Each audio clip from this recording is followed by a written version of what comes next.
नमस्कार। आइए शुरू करते हैं भारत में मध्यकालीन इतिहास। ठीक है, तो जो भारत में मध्यकालीन इतिहास था वह भारत में इस्लामिक आक्रमण के साथ शुरू होता है।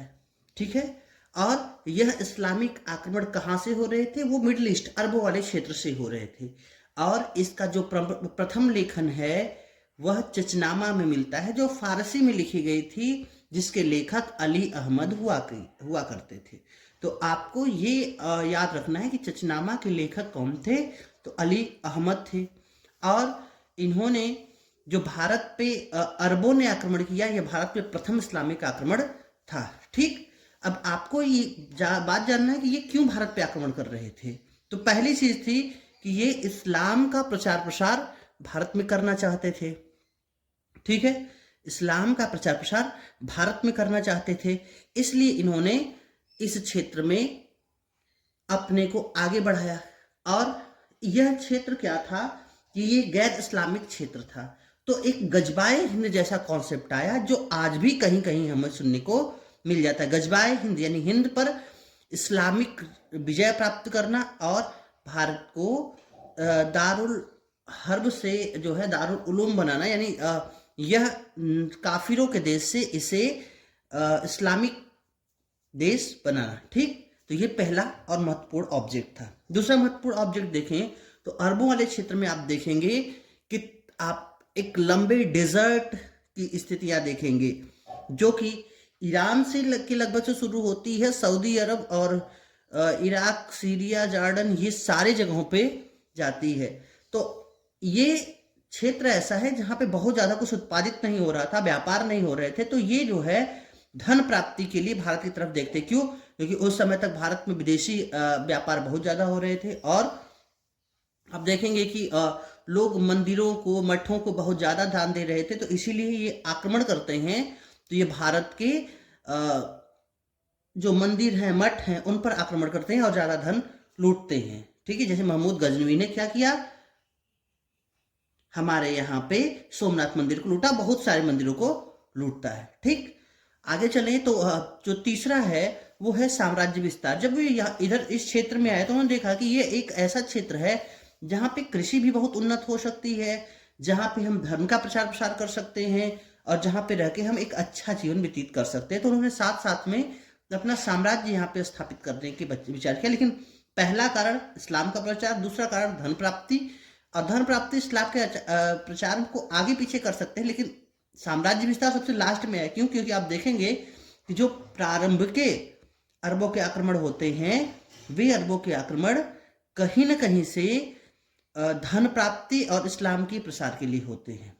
ठीक है, लूटना, आते हैं लूटते हैं चले जाते हैं, आते हैं लूटते हैं चले जाते हैं। तो ये कहीं धन प्राप्ति आप प्राइमरी वहां पे रख सकते हैं। ठीक है, और भारत पे जो प्रथम अरब आक्रमण होता है, इसके लिए 711 और 712 दोनों सम रखे जाते हैं। लेकिन 711 में भी आक्रमण हुए और अब्दुल्ला के द्वारा हुआ था, जो कि असफल रहा था, इसीलिए बहुत सारे लोग उसको नहीं जानते हैं। लेकिन 712 में जब मोहम्मद बिन कासिम ने आक्रमण किया तो यह एक सफल आक्रमण था। और जब यह सिंध के क्षेत्र में कासिम आक्रमण कर रहा था तो उस समय सिंध क्षेत्र का राजा दाहिर हुआ करता था। सिंध क्षेत्र का राजा दाहिर हुआ करता था। ये पीसीएस में एक प्रश्न आ चुका है। ठीक है, तो आगे चलते हैं। अब हम देखते हैं कि इन्होंने जब भारत पे आक्रमण किया तो उन आक्रमणों का प्रभाव क्या रहा। तो उन आक्रमणों का प्रभाव आप देखेंगे तो भारत में इस्लामिक प्रवेश हुआ, जो कि ये धीरे धीरे भारत की तरफ आए, तो अपनी संस्कृति को लेकर आए, अपने धर्म को लेकर आए। हिंद और हिंदू शब्द का प्रयोग हुआ, जो कि मैंने आपको बताया था, ये स को ह बोलते थे, ये स को ह बोलते थे। तो जो सिंध नदी थी उसको हिंद नदी कहने लगे, और हिंद नदी के इस पार सभी को हिंदू कहने लगे। और इधर के जो स्थान थे, इधर के जो राज्य थे, उसे कहा गया हिंदुस्तान।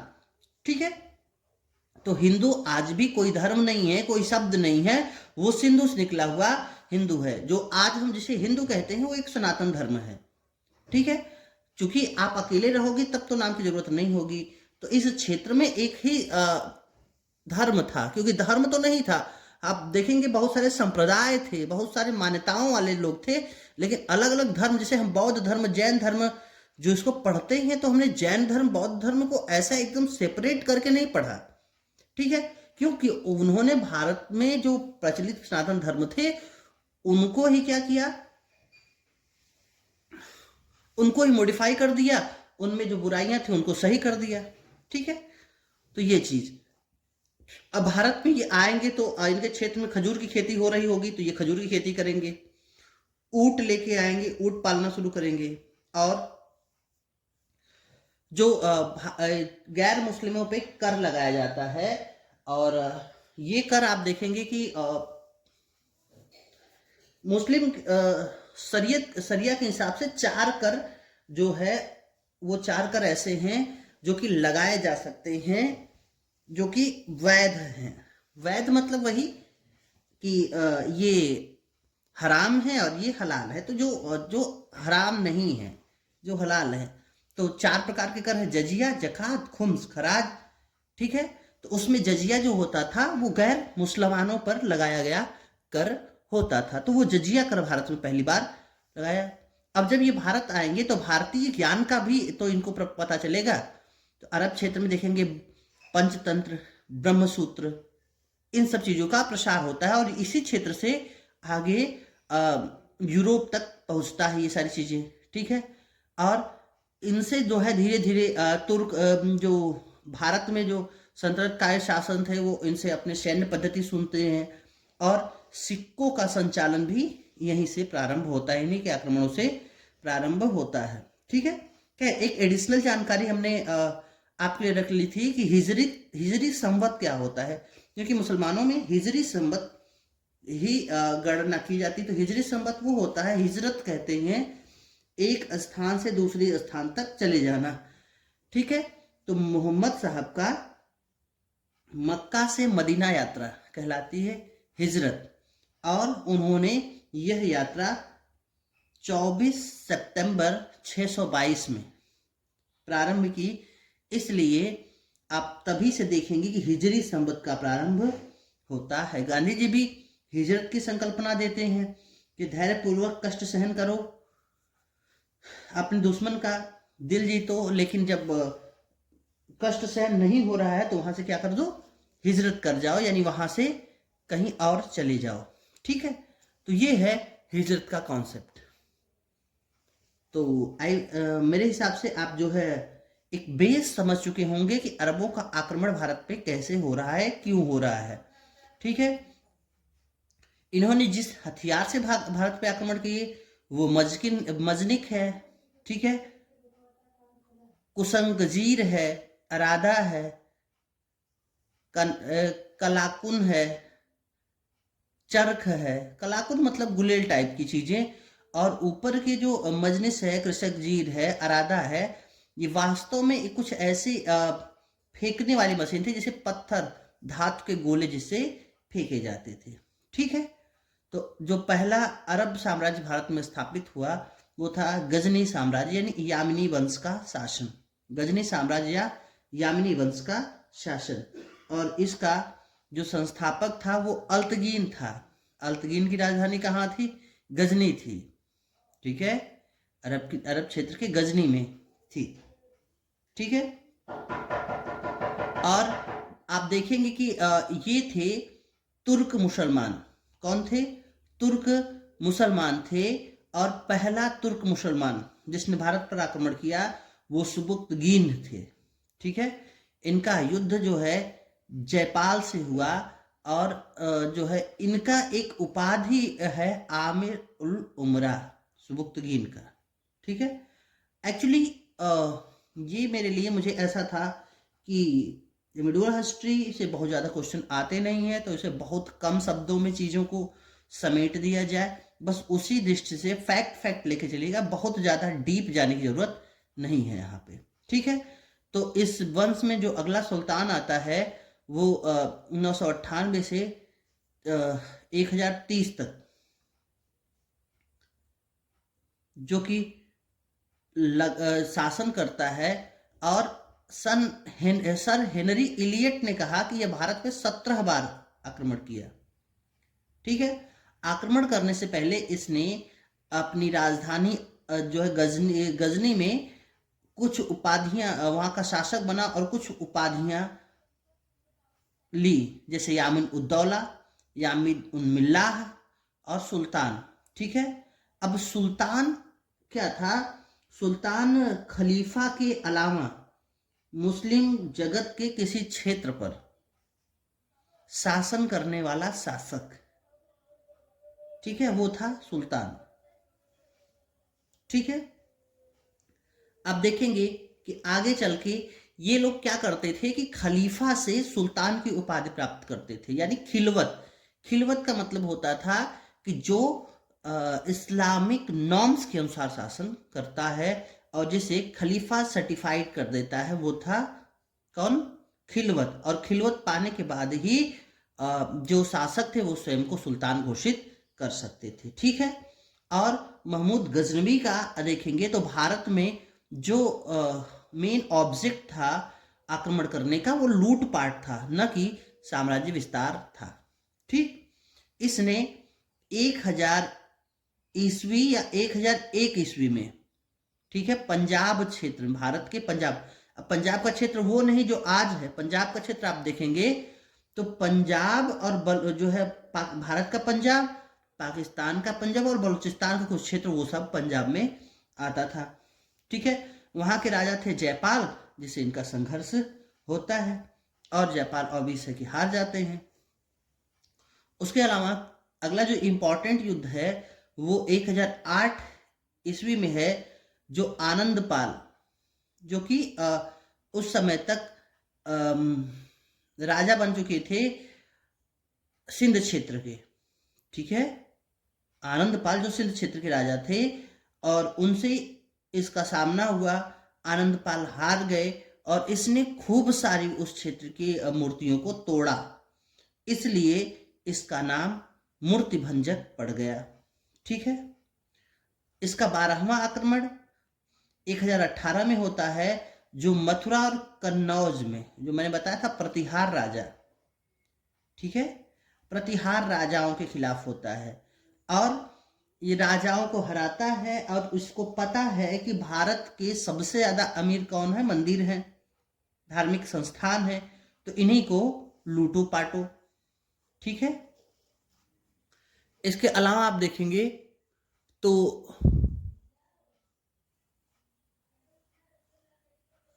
जो 13वां आक्रमण है वो 1019 में चंदेल राजा विद्याधर के साथ, ठीक है, जिसमें गजनवी खुद ही हार गया। ठीक है। गजनवी खुद ही हार गया। ये अपने जीवन का जो सबसे सफल युद्ध, जिसमें इसने खूब सारा धन लूटा, वो उसका 16वां युद्ध था, जो 1025 में हुआ, जो सोमनाथ मंदिर पर आक्रमण किया। उस समय पर यहाँ का शासक भीम प्रथम था। ठीक है। भीम प्रथम था। जब ये सोमनाथ से वापस जा रहा था तो दिल्ली और हरियाणा वाले इलाके में जाट थे। ठीक है। और जाटों से इसका क्या होता है? संघर्ष होता है और इसके जो है जिसने जितना लूटा था उसका एक बड़ा भाग जाटों ने क्या कर लिया? अपने कब्जा में कर लिया और वो वापस चला गया, क्योंकि लंबे समय तक भारत में था। लेकिन वापस अगले ही एक साल बाद आता है, कब? 1027 में। ठीक है। जो इसका 17वां और जीवन का अंतिम युद्ध होता है और जो कि जाटों के विरुद्ध होता है। जाटों को हराता है और हराकर क्या करता है कि जाटों को से जो उसकी संपत्ति थी, जो जाटों ने उसको छीना था। एक्चुअली इसका दो कारण था। पहला कारण तो ये था कि उसने हराया था, उसका बदला लेना, और दूसरा कारण था कि जो उसकी संपत्ति जो लूट के लेके जा रहा था, जो जाटों ने छीना था, उसकी उगाही करना। ठीक है। तो वो यहाँ जीता और दोनों काम अपने कर लिए। ठीक है। अब गजनवी से संबंधित हम कुछ अगर फैक्ट देखें तो फैक्ट नंबर 1 हमें ये समझ में आता है कि महमूद गजनवी के एक दरबारी थे, नाम था उतवी, और उतवी की रचनाएं अक्सर पूछी जाती हैं। उतवी की रचनाएं अक्सर पूछी जाती हैं। कौन सी? किताबुल यामिनी, यानी वही यामिनी, ये वंश, यामिनी ये वाला वंश। किसका वंश? जो कि महमूद गजनवी का वंश था, यानी महमूद गजनवी के वंश पर लिखा हुआ किताब, ठीक है। तारिक उल यामिनी यानी यामिनी गजनवी साम्राज्य के दिन, ठीक है। ये दो चीजें आपको पता होनी चाहिए, ठीक है। इसके अलावा जो एक अलबरूनी था जो 11वीं सदी में इसके साथ ही भारत आया, उसने एक किताबुल हिंद लिखा जो हिंद की किताब थी, जिसमें भारत के बारे में तत्समयिक सामाजिक सांस्कृतिक जानकारी मिलती है। और जब यह भारत के बारे में अपनी जानकारी एकत्र कर रहा होता है, उस समय यह भारत के पुराणों से मुहातिब होता है या फिर पुराणों के बारे में जानता है, और जानने के बाद में वह इन पुराणों का अध्ययन करने लगता है, और इसे जो अध्ययन करके जो समझता है उसे एक किताब में लिखता है। उसका नाम है तहकीक ए हिंद। और ऐसा करने वाला यानी पुराणों का अध्ययन करने वाला यह प्रथम मुस्लिम बन गया। कौन बन गया? अल-बरूनी, ठीक है। अब अल-बरूनी की जो किताब है किताबुल हिंद, यह फारसी में थी, जिसका अंग्रेजी रूपांतरण सचाऊ ने किया, वह हिंदी में रजनीकांत शर्मा ने किया। एक्चुअली ये क्या था कि ये प्रश्न पूछा जा चुका है प्रीवियस ईयर में, तो मैंने यहाँ पे इसको ऐड कर दिया। इसके साथ ही इसी के समय में एक और लेखक हुए फिरदौसी, जिसने शाहनामा की रचना की, और इसको आगे चल के पूर्व का होमर पश्चिमी जगत में या यूरोप में एक बड़ा रचनाकार हुआ, इसलिए इसको पूर्व का होमर नाम दिया गया। उसके अलावा अगर आगे देखें तो सुबुक्तगीन इसके जो इसके फोर फादर थे, अल्तगीन का जो है जिसने पहली बार भारत पे आक्रमण किया, सुबुक्तगीन वहाक ई तारिक, इसने सुबुक्तगीन जो था वो लिखा था, ठीक है। किसने? सुबुक्तगीन ने, जो कि जिसकी उपाधि क्या थी? आमिर उल उमरा, ठीक है। और जब भारत में अरबी आए तो अरबियों ने पहली बार भारत में जो सिक्के चलाए हैं उस पे एक तरफ संस्कृत में लेख लिखे और दूसरी तरफ अरबी में लेख लिखे, एक तरफ संस्कृत में लेख और दूसरी तरफ अरबी में लेख। और ये जो सिक्के थे इनके, वे थे चांदी के। कैसे सिक्के थे? चांदी के थे, ठीक है। इसके अलावा अगर हम आगे चलें तो हमें अगला जो वंश मिलता है, अगला जो आक्रमणकारी मिलता है वो मोहम्मद गोरी मिलता है, ठीक है, जो कि वही गौर प्रदेश का था। और ये जिस वंश से संबंधित था उसका वंश था ससवानी वंश। कौन सा वंश? ससवानी वंश, ठीक है। गौर क्षेत्र गजनवी साम्राज्य में इसका शासन था, गजनी साम्राज्य में। और ये जो गौरी का आक्रमण था, इसका जो एकमात्र कारण था वो मुस्लिम साम्राज्य का प्रसार, ठीक है। आपने महमूद गजनवी या यामिनी वंश में ये नहीं देखा कि यहाँ पे प्रसार, यहाँ पे आ रहे हैं, लूट रहे हैं, चले जा रहे हैं। लेकिन मोहम्मद गोरी पूरा मूड से आया था कि हम यहाँ पे साम्राज्य स्थापित करेंगे, और इसने अपना प्रथम आक्रमण मुल्तान में किया 1175 में, जिसमें यह विजयी रहा। और दूसरा आक्रमण गुजरात में 1178 में किया, जिसमें चालुक्य का विरोध किया, ठीक है। चालुक्य इसका विरोध किया। और चालुक्य का कौन शासक? भीम द्वितीय। एक्चुअली एक बार प्रश्न पूछा गया था पीसीएस में कि मोहम्मद गोरी के गुजरात पर आक्रमण के समय गुजरात का शासक कौन था? तो भीम द्वितीय। कौन सा वंश? चालुक्य वंश, ठीक है। इसमें मोहम्मद गोरी हार गया, ठीक है। अब आते हैं तो आगे उधर से ये तराई की तरफ मुड़ गया। तो प्रथम तराइन का युद्ध जो है वो 1191 में लड़ता है पृथ्वीराज तृतीय, यानी जिसको हम कहते हैं पृथ्वीराज राय पिथौरा, ठीक है। उससे लड़ता है, जिसमें गोरी क्या होता है? फिर हार जाता है। और द्वितीय तराइन के युद्ध में जो जयचंद था, ठीक है, जिसको फोड़ा गया बाद में, फूट डालो राज करो की नीति भारतीयों में हमेशा चलती आई है। तो इसने क्या किया कि 1192 में यानी अगले ही वर्ष युद्ध किया। पृथ्वीराज चौहान इसमें हारा, और पृथ्वीराज चौहान को मार दिया गया। अब यहाँ पे दो चीजें मिलती हैं। क्या मिलती हैं? पहला तो मिलता है कि अब इनका एक दरबारी कवि हुआ करते थे। किसके?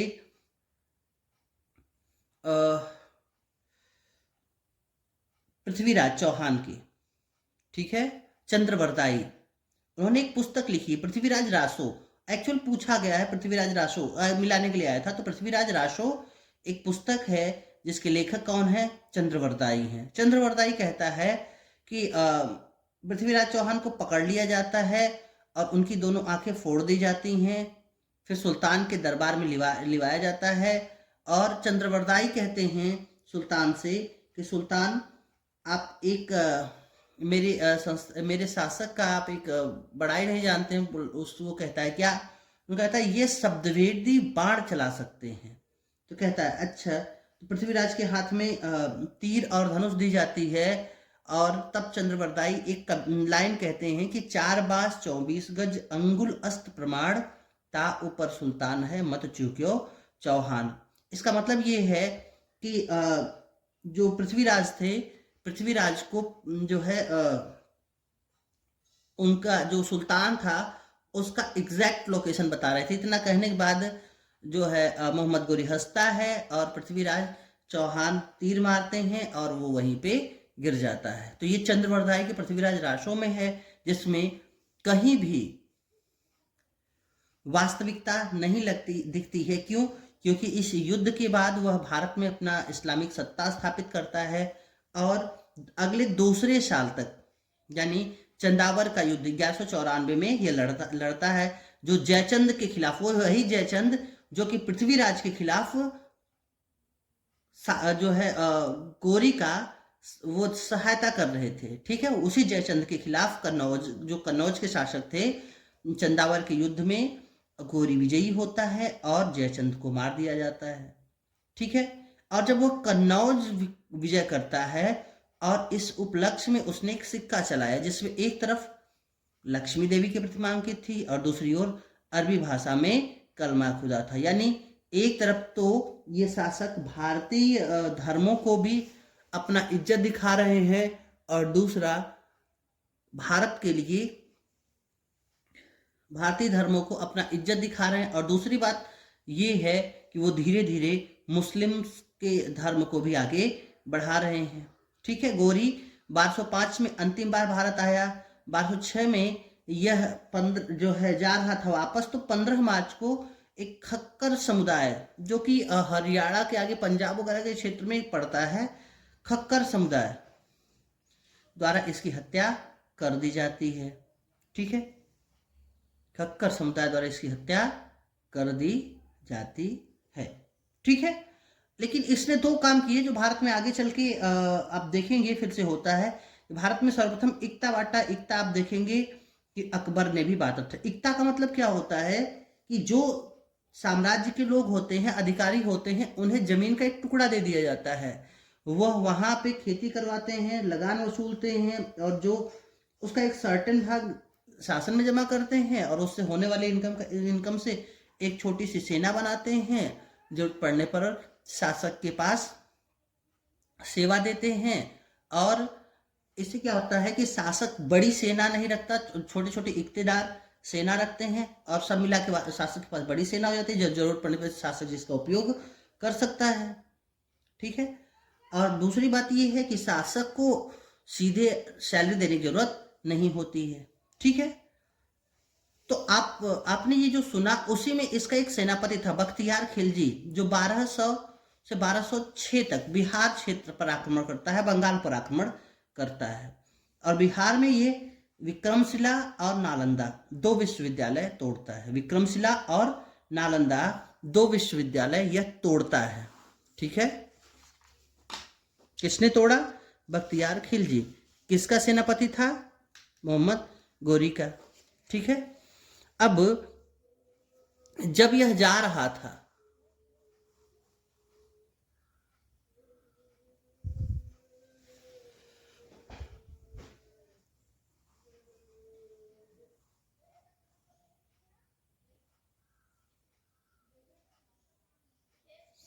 जब यह वापस गौर प्रदेश जा रहा था तो अपने शासन का जो कार्यभार था वो अपने गुलाम भी था, सेनापति था और साथ में साथ साथ दामाद था।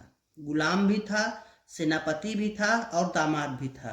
कुतुबुद्दीन ऐबक को सौंप कर चला गया और जब गौरी की मृत्यु हो जाती है उसके बाद वह उसका सेनापति यहाँ का शासक बन जाता है। इस तरह से ऐबक गुलाम वंश, जिसे मामलुक वंश भी कहते हैं, जो कि 1206 से लेकर 1290 तक चलता है, की स्थापना हो जाती है। ठीक है।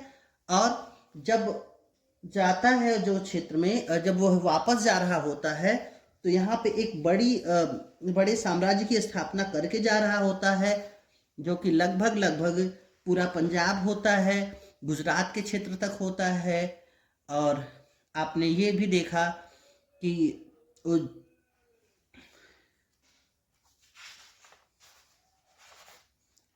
कन्नौज तक इसका जो है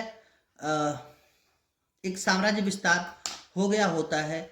तो ऐसे में आप देखेंगे कि कुतुबुद्दीन लाहौर, पंजाब का जो पाकिस्तान और पंजाब का जो लाहौर है वहाँ पे वह अपनी राजधानी बनाता है, जहाँ से वह 1206 से 1210 तक शासन करता है। चूंकि यह एक गुलाम था और इस्लामिक जगत में किसी गुलाम को शासक बनने का अधिकार नहीं है, इसलिए वह खलीफा से अपने शासन का कभी सर्टिफिकेट नहीं ले पाया। इसलिए यह अपने पूरे शासन काल में सुल्तान पद धारण नहीं कर पाया।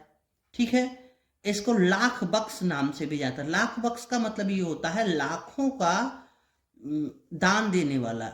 ऐसा माना जाता है कि यह बहुत ही साधारण जीवन जीता था, टोपियां वगैरह सिलता था और सिलकर अपना पर्सनल खर्चा चलाता था। ठीक है।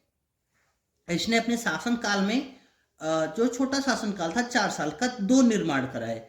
एक कुतुबुल इस्लाम मस्जिद, जो कि मेनली क्या थी कि एक वैष्णव मंदिर था जिसको एक मस्जिद में कन्वर्ट किया गया, और दूसरा 2.5 दिन का झोपड़ा जो दिल्ली में, ये कुतुबुल इस्लाम मस्जिद जो दिल्ली में थी, दूसरा 2.5 दिन का झोपड़ा।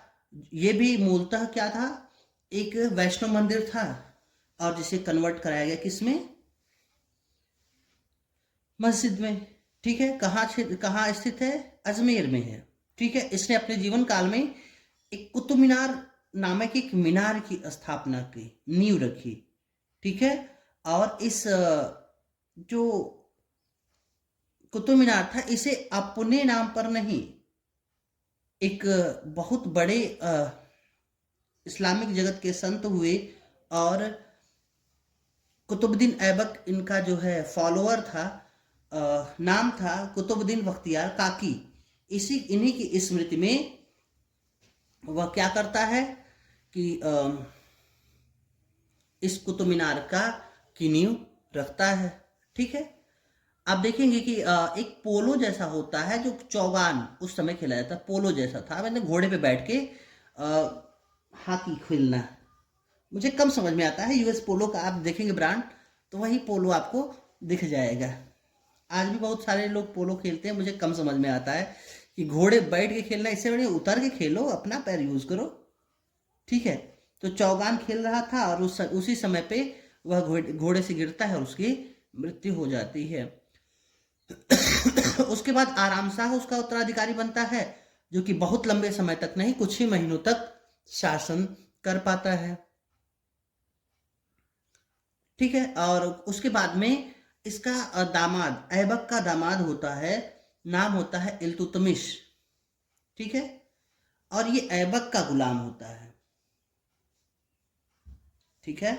लेकिन यह क्या करता है, ऐबक मरने से पहले, एक्चुअली गुलामों का ऐसा था कि या तो वे जो है जितने पैसा में खरीदे गए होते थे अपनी रिहाई का पैसा दे दे जिसने खरीदा था, इससे मुक्त हो जाए, या तो जिसने खरीदा था वह जो है उन्हें मुक्त कर दे।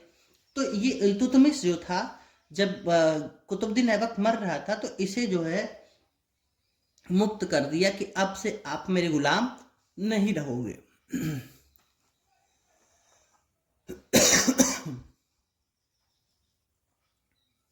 अब से आप मेरे गुलाम नहीं रहोगे। और जब इसने कहा गुलाम नहीं रहोगे, तो जब इसकी मृत्यु होती है कुतुबुद्दीन ऐबक की, तो इल्तुतमिश जब आराम शाह को हटा के गद्दी पे बैठता है 1210 में, तो 1210 में जब यह गद्दी पे बैठता है तो वह क्या करता है कि सबसे पहले सुल्तान की पदवी धारण करता है। ठीक है, वही खलीफा से खिलवत यानी ईश्वरीय प्रसाद के अनुसार शासन चलाना।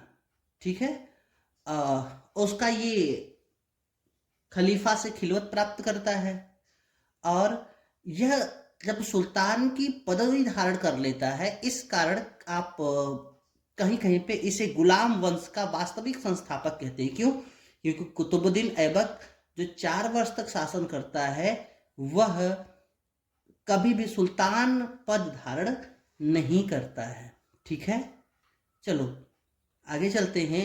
इसने अपनी राजधानी, इल्तुतमिश ने पहली बार राजधानी दिल्ली बनाई। आपको याद होगा दिल्ली राजधानी पहली बार किसने बनाई? तो इल्तुतमिश ने बनाई।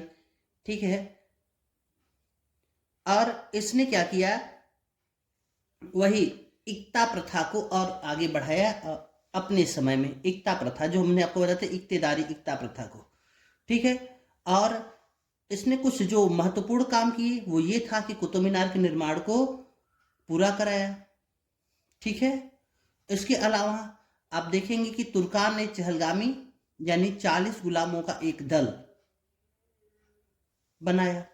इसने शुद्ध अरबी के सिक्के बनाए। सिक्कों का नाम जो चांदी का था उसका टंका, जो तांबा का था वो जीतल, उसका प्रचलन कराया। ठीक है, अब जो चंगेज खां था जो मंगोल था, मुगल और वही मंगोल, जैसे आगे चल के मुगल आते हैं, उसने इसी के काल में आक्रमण किया था, लेकिन इल्तुतमिश ने उन्हें पीछे धकेला। और इसके समय पे एक विस्तृत सेना का रचना हुआ, और एक ऐसी सेना थी जो पूर्णतः प्रशिक्षित सेना थी, और जिसे अब केवल जीत में मिले लूट के धन को नहीं, सैलरी भी देने की बात कहता है इल्तुतमिश। और उस अपनी जो सेना थी उसका नाम रखता है हुस्न ए कल्ब, हुस्न ए कल्ब। ठीक है, और इसका जो अपना सैन्य पद्धति था वो दशमलव पद्धति, दशमलव मतलब 10, 100, 1000, 10,000 ऐसे इस पद्धति पर बनाया।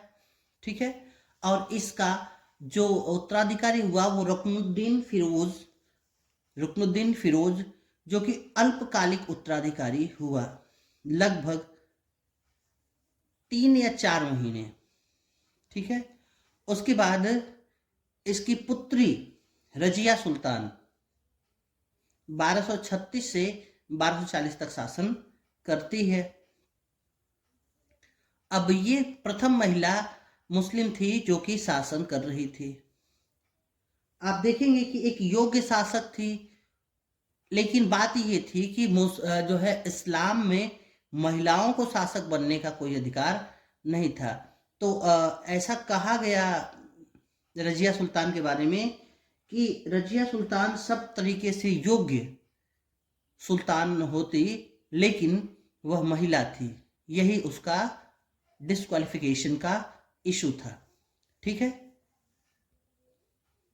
इसके बाद रजिया सुल्तान को गद्दी से हटा के बहराम शाह को गद्दी पे बिठाया गया। अब तक धीरे धीरे बलबन, जो कि तुर्कान चहलगामी में क्या था कि एक बड़ा मेंबर बन गया था, और बहराम शाह से अपनी बिटिया की शादी कर देता है, और बहराम शाह को 1240 में गद्दी पे बिठाता है। बहराम शाह एक कमजोर और अयोग्य शासक होता है। ठीक है, और फिर उसके बाद में धीरे धीरे बलबन उसकी जो है क्या कहते हैं, उसकी आदतों से परेशान हो जाता है और फाइनली 1242 में वह अपने दामाद बहराम शाह को मार देता है और अपनी बेटी से विवाह कर लेता है और सुल्तान बन जाता है। और सुल्तान बनने के समय उसने पहला काम किया कि तुर्कान ए चहलगामी या चालीसा जिसे कहा जा सकता था, तो उसके जो 39 अन्य सदस्य थे उनको तुरंत मरवा दिया। क्यों? क्योंकि उन्हें लगा कि जैसे मैं राज्य के खिलाफ षड्यंत्र कर सकता हूं वैसे ही ये लोग भी कर सकते हैं। ठीक है, जैसे मैं राज्य के खिलाफ षड्यंत्र कर सकता हूं वैसे ही ये लोग भी राज्य के खिलाफ षड्यंत्र कर सकते हैं। और इस तरह शुरू से ही वह एकदम स्ट्रिक्ट जो है क्या कहते हैं, प्रशासन को प्रारंभ किया और वह अपने रक्त और लौह की नीति के लिए जाना जाता था। ठीक है, और उन्होंने क्या किया कि मतलब बलबन ने क्या किया कि स्वयं को जिल्ले इलाही यानी धरती पर ईश्वर का प्रतिनिधि के रूप में क्या किया, स्थापित किया कि मैं हूं जिल ए इलाही यानी धरती पर ईश्वर का प्रतिनिधि हूं। और इसके लिए उसने सिक्के जारी किए। ठीक है, यानी खुदा के द्वारा मैं चुना गया हूं और इसलिए मैं निरंकुश शासन करूंगा। इस धरती पर मुझसे प्रश्न पूछने वाला कोई नहीं है। मुझसे कोई प्रश्न पूछ सकता है तो वह खुदा है। अगर मुझसे प्रश्न पूछवाना है आपको तो आपको खुदा के पास जाना पड़ेगा। और जैसे मैंने बताया कि जैसे ही यह बनता है तुर्कान ए चहलगामी को समाप्त करता है। ठीक है, और इसने सैन्य विभाग की स्थापना की। जो सेना थी उसने एक कल्ब नाम दिया था किसने, इल्तुतमिश ने, लेकिन सैन्य विभाग की स्थापना दीवान ए अर्ज नाम से करता है बलबन। यह जब भी बाहर निकलता था तो नंगी नंगी तलवारें लेकर लंबे चौड़े लोग चारों तरफ अल्लाहू अल्लाहू अल्लाहू करके जो है तलवारें बाजते थे। ठीक है, वह स्वयं को कुलीन घोषित करता है और अपने दरबार को ईरानी पद्धति में सजाता है। और दो प्रथाएं, एक सजदा या सिजदा। सजदा मतलब क्या होता है कि सुल्तान के सामने जब आप आओ तो आप झुक कर उन्हें अपना हाथ बार बार सर पे लगाओ, यानी उन्हें क्या करो, सजदा करो।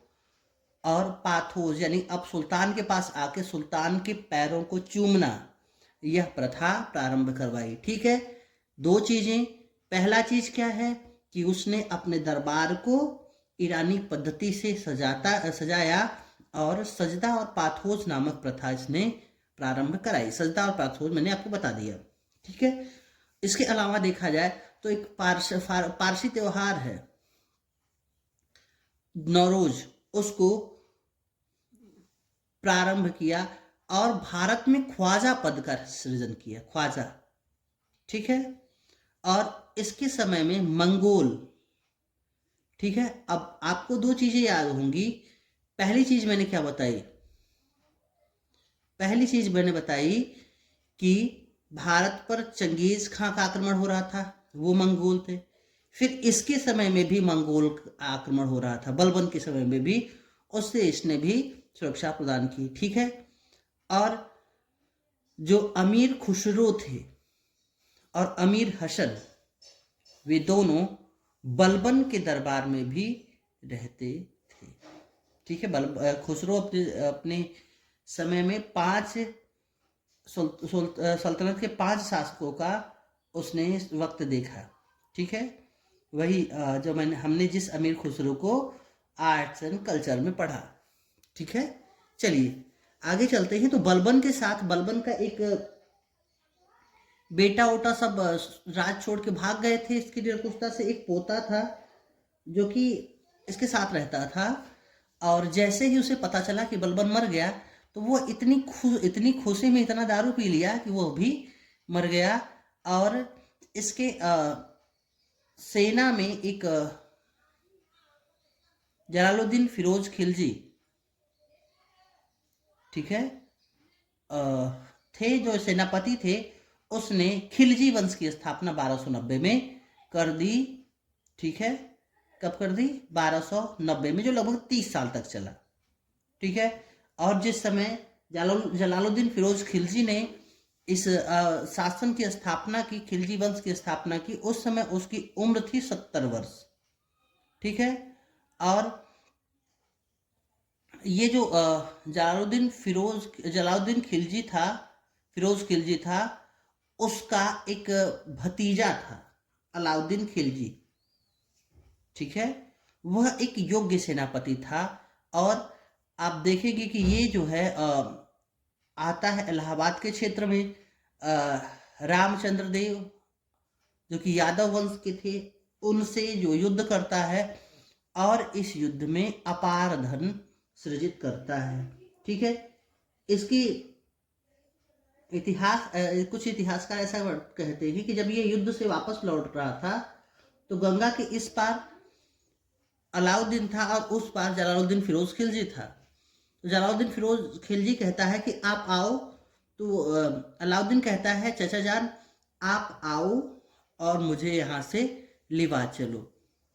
तो जलालुद्दीन फिरोज खिलजी जो है एक नाव में सवार होके जाता है, और जैसे ही अलाउद्दीन के पास पहुंचता है, अलाउद्दीन उसे देखते ही उसके पेट में छुरा घोंप देता है और गले में एक छुरा घोंप कर और पूरा सर को चीर देता है।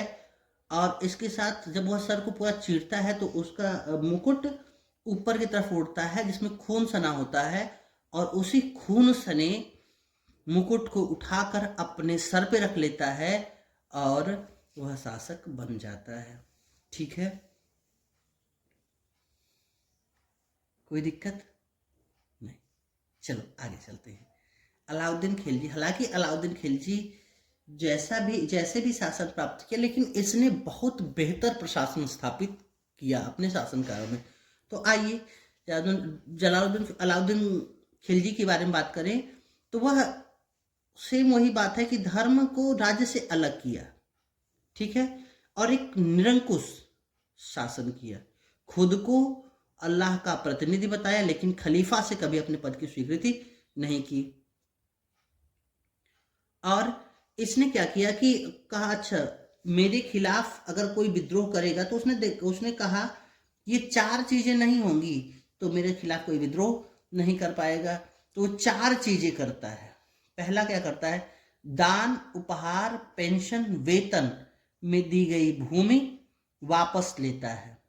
ठीक है, तो इसी समय जो है उसका हनुस दिल्ली दूरस वाला आप देखेंगे कि जो एक मोइनुद्दीन चिश्ती से इसका कहा सुनी हो जाता है। इसी दान उपहार पेंशन में जो उन दान दी गई थी भूमि उन्हें, और उन्हें अपने सब में बांट दिया था, तो बाद में अलाउद्दीन खिलजी उनसे वापस मांग रहा था। ठीक है, और उस सभी जमीन को वापस लेके खालसा जमीन में परिवर्तन कर दे। खालसा जमीन मतलब ऐसी जमीन जो कि राज्य के नियंत्रण में हो। ठीक है, यानी अब राजा के पास ज्यादा जमीन थी। और उसके अलावा यह अच्छे गुप्तचर विभाग की स्थापना करता है, जो कि तमाम जो पैसे वाले थे, ओहदे वाले थे, उनकी जासूसी करता था। विदेशी राज्यों में भी इसके जासूस जाते थे और इसके खिलाफ हो रहे षड्यंत्रों का पता लगाते थे। उसके अलावा यह भांग, शराब और जुआ इत्यादि पर प्रतिबंध लगा दिया। ठीक है, और इन्होंने कहा कि अमीर व सरदारों के दावतों और वैवाहिक संबंध नहीं होंगे। ठीक है, जो बार बार लोग दावत बुलाते हैं ऐसा नहीं है, जिससे अगर शादी वादी करनी है तो पहले मुझसे वो लेना पड़ेगा। क्यों? क्योंकि मैं खुद खलीफा का दाहिना हाथ हूं, और जब तक मेरा परमिशन नहीं होगा तब तक आप लोग दावत नहीं कर सकते, वैवाहिक संबंध नहीं बना सकते। ठीक है, और आप देखेंगे कि यह धीरे धीरे सेना अपने प्रशासन को धार्मिक कट्टरता की ओर ले जा रहा था, और इसने हिंदुओं को कठोर नीति पर रखा। और जिससे इसका कारण ये था, इसको ऐसा लगा कि अगर हिंदू कठोर शासन में रहेंगे, इनके पास पैसा नहीं रहेगा तो ये विद्रोह नहीं करेंगे, और अगर इनको निर्धन कर दिया जाए तो मुस्लिम सत्ता के खिलाफ कभी ये आवाज नहीं उठा पाएंगे। ठीक है, ये स्थिति थी। और आप देखेंगे कि इसने राजस्व एवं कर की व्यवस्थाएं जो की, उसमें लगभग जितना उत्पादित होता था उसका आधा, जितना उत्पादित होता था उसका आधा क्या किया, इसने टैक्स के रूप में रखे। इसके अलावा दो नए कर लगा दिए, एक तो चराई कर, दूसरा घरी कर। चराई कर यानी आप पशुओं को चराओगे तो आपको कर देना पड़ेगा, और दूसरा घरी कर, आपका घर जितना बड़ा उतना बड़ा कर। ठीक है, इसने भूमि की पैमाइश करवाकर लगान वसूलना प्रारंभ किया, और इसके लिए एक राजस्व विभाग बनाया जिसका नाम था दीवान ए मुस्त खराज। क्या था, क्या नाम था? दीवान ए मुस्त खराज। दीवान ए मुस्त खराज, दीवान ए मुस्त खराज। दीवान ए मुस्त खराज पे आप देखेंगे कि यह जिस अधिकारी को नियुक्त करता है उस अधिकारी का नाम मुस्त खराज होता है। ठीक है, इसका काम क्या होता था? कृषि का पैमाइश करना, और क्या करना? कृषि का पैमाइश यानी खेतों की पैमाइश करना, और फिर उनसे टैक्स वसूल करना। ठीक है, अब देखेंगे कि इल्तुतमिश ने जो सेना को एक जगह पे इकट्ठा करने की प्रथा चलाई, उसी को खिलजी ने, और किसने? अलाउद्दीन खिलजी ने आगे बढ़ाया, और इसने सैन्य सुधारों में पहला काम किया कि अस्थाई सेना बनाई और सेना को नगद देना प्रारंभ किया। और चेहरा और दाग प्रथा, चेहरा मतलब सैनिकों का हुलिया लिखना, और दाग प्रथा यानी घोड़ों को दागना, घोड़ों पे राजसी निशानी, यानी जो राजा के घोड़े होते थे उन्हें बेचा खरीदा नहीं जा सकता था, उसे कोई चुरा नहीं सकता था। और सैनिक का हुलिया लिख रहे हैं, जिस सैनिक को ट्रेंड कर रहा है, जो सैनिक सैलरी ले रहे हैं वही लड़ने जाएंगे, ये बात थी। और सैनिकों के मुर्तब कहा गया। क्या कहा गया? मुर्तब कहा गया। ठीक है, आप देखेंगे कि बाजार व्यवस्था में इसने बाजार का मूल्य निर्धारित कर दिया। क्यों निर्धारित कर दिया? क्योंकि उसे एक सैलरी वाली सेना थी। अगर सैलरी वाली सेना है और बाजार में मूल्य बढ़ गए तो सेना का सैलरी कम हो जाएगा तो उससे समस्याएं होंगी। तो इसने क्या किया कि बाजार में मूल्यों का निर्धारण कर दिया और काला बाजारी पर प्रतिबंध लगा दिया, आयात निर्यात पर नियंत्रण कर दिया। और माप तौल, ऐसा कहा जाता है कि अलाउद्दीन खिलजी के समय में अगर कोई कम तौलता था तो वह जितना कम तौलता था अलाउद्दीन खिलजी उसके शरीर से उतना ग्राम मांस निकाल लेता था। ठीक है, अब इसके अलावा अलग अलग वस्तुओं के लिए अलग अलग बाजार भी बना दिए, जैसे खाद्यान्न, निर्मित वस्तु बाजार, दैनिक वस्तु बाजार, पशु बाजार, दास बाजार, ये बाजार इसने अलग अलग बनवाए। ठीक है, आप देखेंगे कि अगर इसकी उपाधियों पर बात की जाए तो इसकी उपाधि सिकंदर ए शानी यानी द्वितीय सिकंदर। ठीक है, अब इसी के समय में एक आक्रमण होता है गुजरात। ठीक है, अब गुजरात वही राजा रतन सिंह से। ठीक है, और इसी दौरान इसको मलिक काफूर प्राप्त होता है, राजा रतन सिंह। आपको वही जो पद्मावत मूवी आई थी कि रानी पद्मावती, जो राजा रतन सिंह की पत्नी थी, उसने वो बहुत खूबसूरत थी।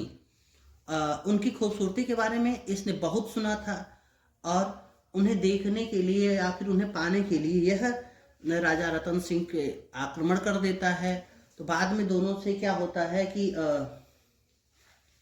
दोनों से ये संधि होती है कि रानी सामने नहीं आएंगी, लेकिन झरोखा दर्शन रानी करा सकती। झरोखा दर्शन मतलब ये होता था कि महलों में झरोखे होते थे, झरोखे के नीचे रतन सिंह और ये खड़े रहेंगे, जो है खिलजी साहब, अलाउद्दीन खिलजी साहब, और ऊपर से रानी झरोखों से देखेंगे और फिर चले जाएंगे। ठीक है। और जैसे ही जो है अलाउद्दीन खिलजी ने पद्मावती को उस झरोखे से देखा, लोग कहते हैं कि ये पागल हो गया, और जिसके बाद में उसने आक्रमण करने की बात की, राजा रतन सिंह को कैद कर लिया। एक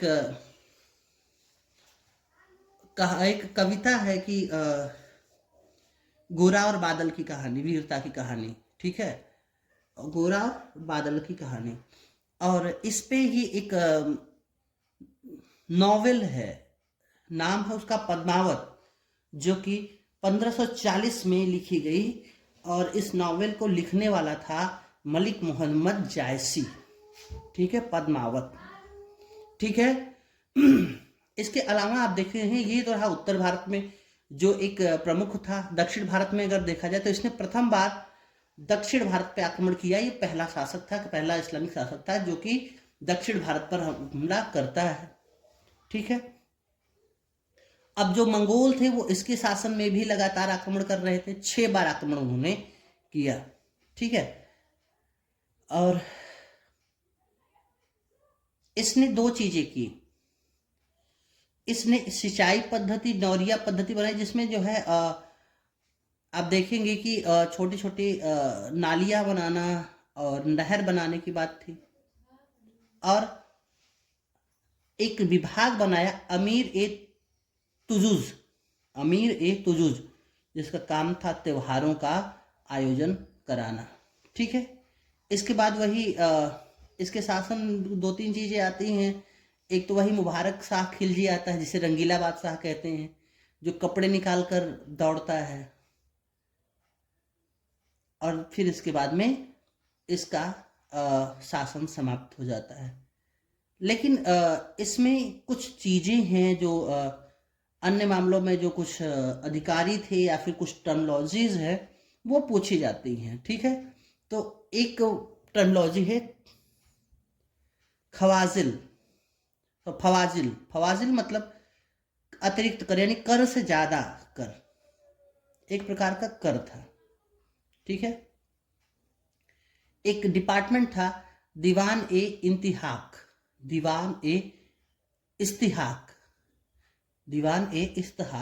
जो कि पेंशन का विभाग था।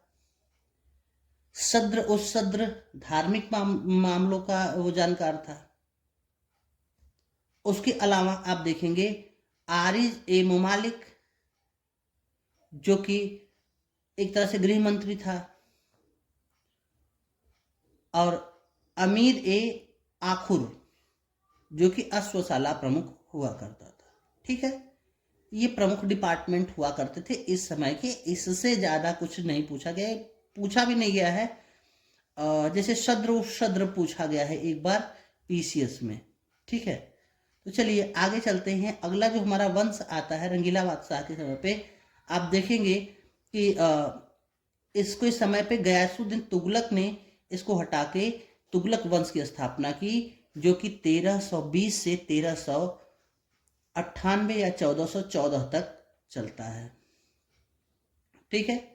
अब गयासुद्दीन तुगलक, जिसका जो है नाम था गाजी मलिक, गयासुद्दीन तुगलक इसका नाम था गाजी मलिक। ठीक है। और इसने अलाउद्दीन की सैन्य व्यवस्था को ही आगे बढ़ाया और इक्तेदार यानी अमीरों में जमीन बांटा। और आप देखेंगे कि अलाउद्दीन खिलजी के समय में 6 बार आक्रमण होते हैं, लेकिन ऐसा मिलता है कि 29 अवसरों पर मंगोलों को हराया। इसीलिए मलिक उल गाजी की उपाधि इसने ग्रहण की। ठीक है। अब देखेंगे छोटे छोटे नालियां बनाने का, सिंचाई पद्धति का काम शुरू हो जा रहा था कुतुबुद्दीन ऐबक से, लेकिन इसने प्रॉपर पहली बार कृत्रिम रूप से नहर बनाने का काम किया। और अपने शासनकाल में इसने तुगलकाबाद की स्थापना की और 1324-25 में इसने बंगाल विजय प्राप्त किया। ठीक है। और आप देखेंगे कि कुछ बड़े इक़्तादार थे, उन्हें मुक्ता कहा गया, जिससे अलग से यह पैसा वसूलने लगा। कौन? तुगलक वंश का गयासुद्दीन तुगलक।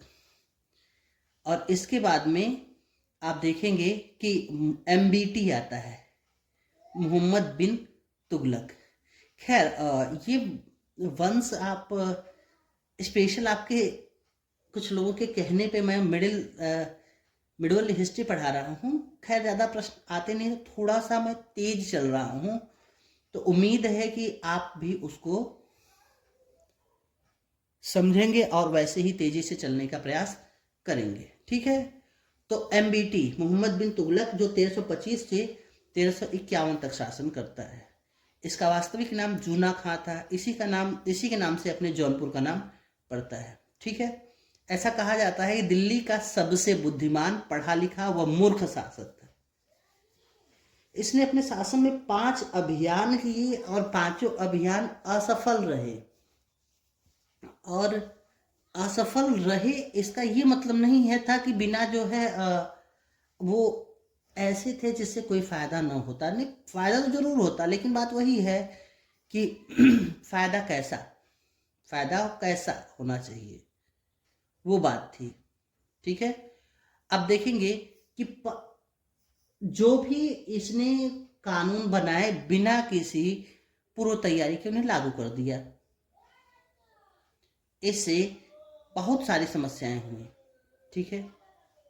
पहली बात तो इसने क्या किया कि जो गंगा यमुना का दोआब था, वहां पे इसने किसानों को पहली बार बड़ी मात्रा में ऋण बांटे। बैल खरीदने के लिए, कृषि करने के लिए, वैज्ञानिक पद्धति पर कृषि करने के लिए बहुत बड़ी मात्रा में जो कि 1327-28 में। ठीक है। और फिर आप देखेंगे कि जैसे ही यह लोगों ने, कुछ तो अधिकारियों ने घूस खा लिया, अधिकारी खा गए, कुछ लोगों ने लिया और खर्च कर दिए, कृषि में नहीं लगाया, और कुछ लोगों ने लगाया तो आप देखेंगे कि 1330-31-32 तक लंबा अकाल पड़ गया। यानी दोआब में क्या हुआ, कृषि चौपट हो गई। लेकिन क्या किया कि इसने बिना जाने दोआब के क्षेत्र में कर वृद्धि कर दी। और जब कर वृद्धि कर दी तो अधिकारियों ने क्या किया कि जबरी वसूलने लगी। लोगों के जो है जानवर, लोगों के मारना पीटना, वो सारी चीजें वो करने लगे। इससे क्या हुआ, इस क्षेत्र में एक क्या कह सकते हैं उसको, खौफ का माहौल बना और सुल्तान के खिलाफ जो है वे एकत्र होने लगे और क्रांति करने की बात करने लगे। ठीक है। तो पहला ये रहा। दूसरा, इसने 1327 में कहा कि राजधानी दिल्ली से दौलताबाद ले जाया जाएगा। ठीक है। ज़्यादा जो है वो था कि दौलताबाद लगभग इसके राजधानी के केंद्र में था, ज़्यादा साइंटिफिक था, ज़्यादा बेहतर था। लेकिन हाँ, बिना किसी पूर्व तैयारी के, बिना किसी पहले कोई संरचनात्मक ढांचा का विकास करते हुए उनका दिल्ली के सभी अमीरों से कह दिया कि चलो दौलताबाद चलते हैं। लेकिन दौलताबाद रास्ते में जाते जाते अभी आधे रास्ते तक ही पहुंचे थे कि देखा कि लोग बहुत भूख प्यास से इधर उधर से मरने लगे, बहुत बुरी स्थिति हो गई। तो इसने वापस कहा चलो अच्छा दिल्ली ही चलते हैं।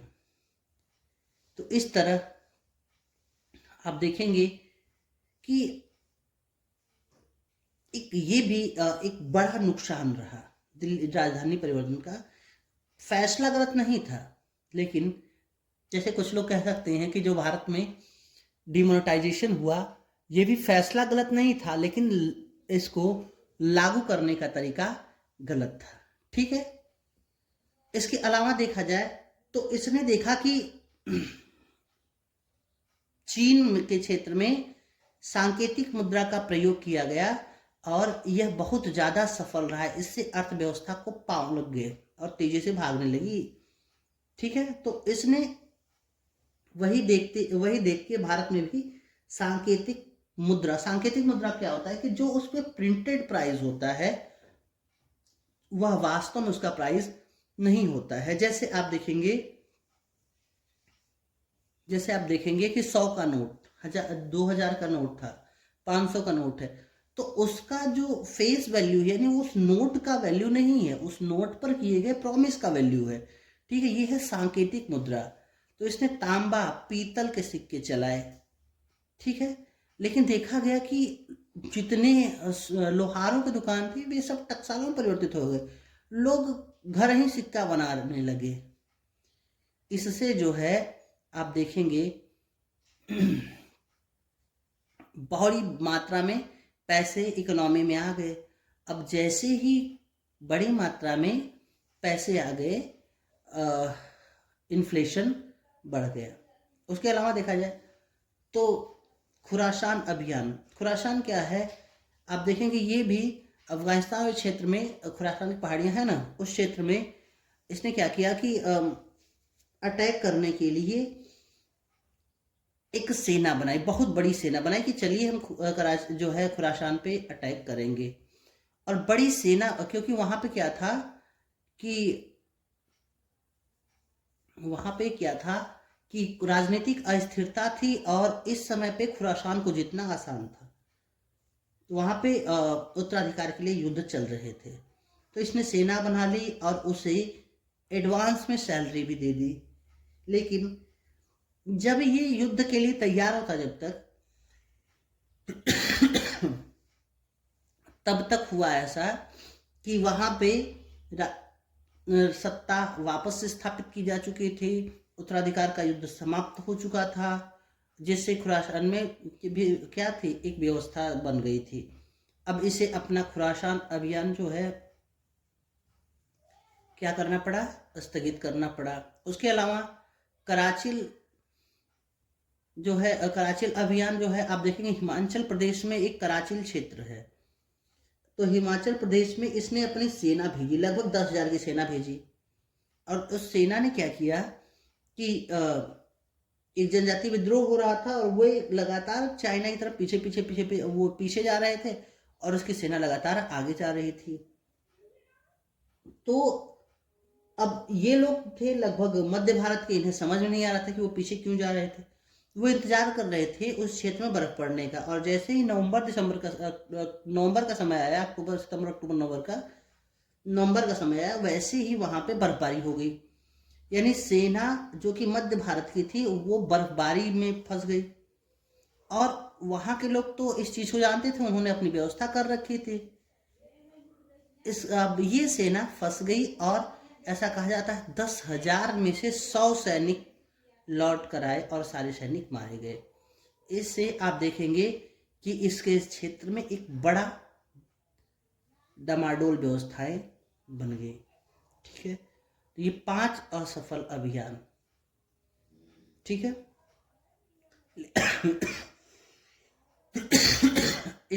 लेकिन इसके अलावा जो इसने बेहतर काम किए वो यही था कि कृषि के विकास के लिए दीवाने को ही या अमीर को ही नामक विभाग की स्थापना की, आधुनिक कृषि का निर्माण कराने का प्रयास किया।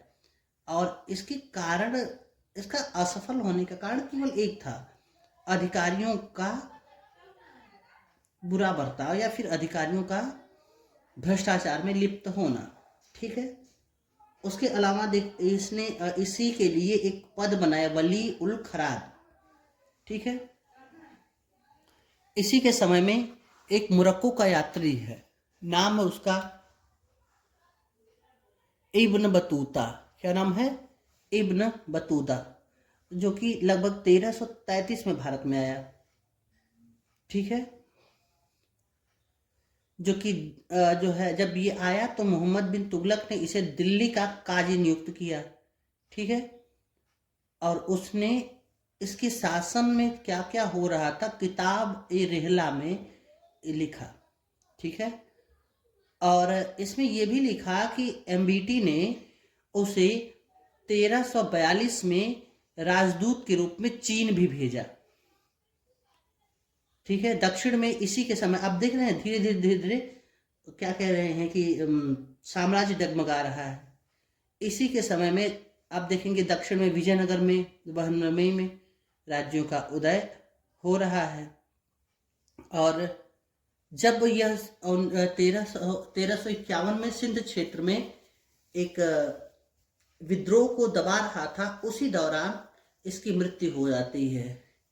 एक लेखक है बदायूनी, उन्होंने लिखा कि अंततः लोगों को उससे और उसे लोगों से मुक्ति मिल गई, यानी जनता को सुल्तान से और सुल्तान को जनता से मुक्ति मिल गई। ठीक है, चलिए इस वीडियो में इतना ही करते हैं, आगे मिलते हैं दूसरे वीडियो में। तब तक के लिए नमस्कार।